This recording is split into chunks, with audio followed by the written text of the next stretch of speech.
Do you really struggle when it comes to hitting 3-wood?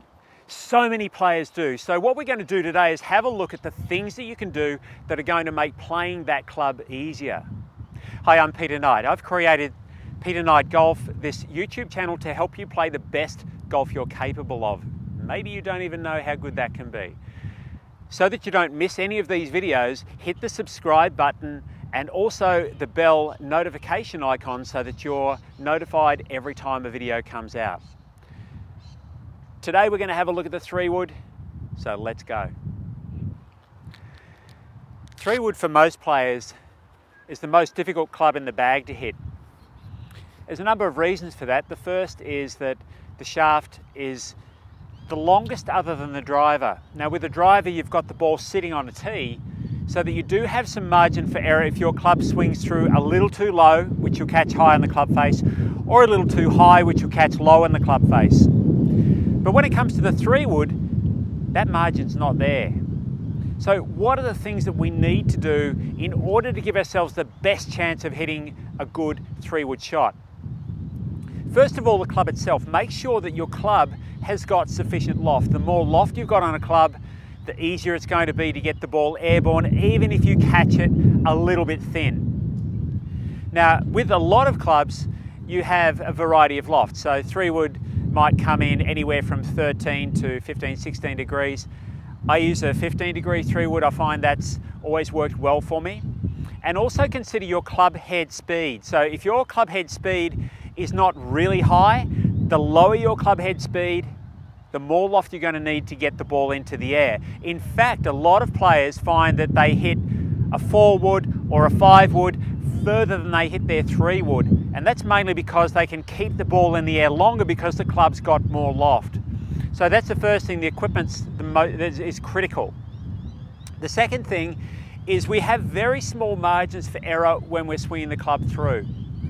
One of the best things that you can do is back off your pace a little bit so that you can ensure better contact. So what do we mean by that? When the club swings back and through, we're looking for the club to just brush the grass. We're looking for to catch the ball with a very shallow descending blow, but certainly not enough to take a divot.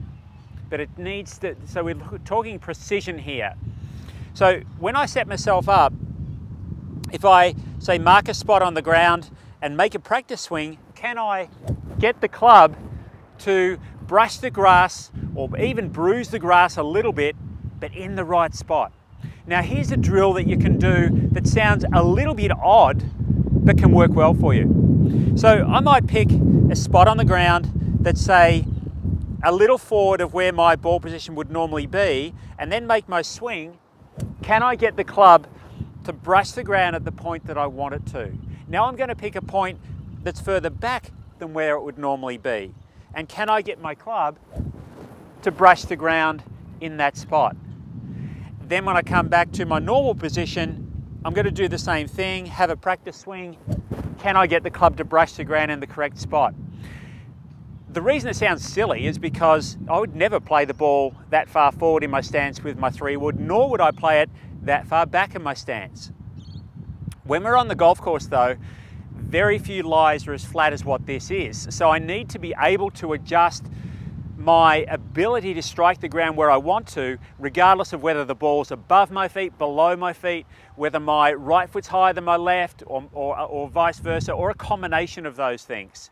So I need to have good balance, which is another reason to come back to lessening the effort that you're putting into playing the shot.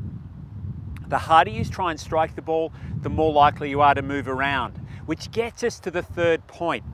And that is, when I swing the club back and through, if my body is lifting, if I'm coming out of posture at all. So as I swing the club back, does my body change one way or the other as I swing back, or does it stay pretty steady? So it'll take some practice to stay steady. And you may even find that if you're a little tight down the sides of your body, it's definitely going to be tricky to go back to the top of the swing and not have your body move up and down. If that's the case, then get some advice on doing some work just to improve your range of motion and stretch the muscles through the sides of your body. So now we've got those three things. I've got the right club, I can contact the ground in the right spot, and when I play my shot, I'm going to look to retain my posture as I swing back and through. Even doing that, it will take some practice. If you need to back off your effort levels to being very, very short swings, then do so. If you need to practice with your 3-wood on a very low tee, do so. Anything that will build your confidence in your ability to play the shot is going to make a massive difference. So that when you do stand up to play your shot, you can do so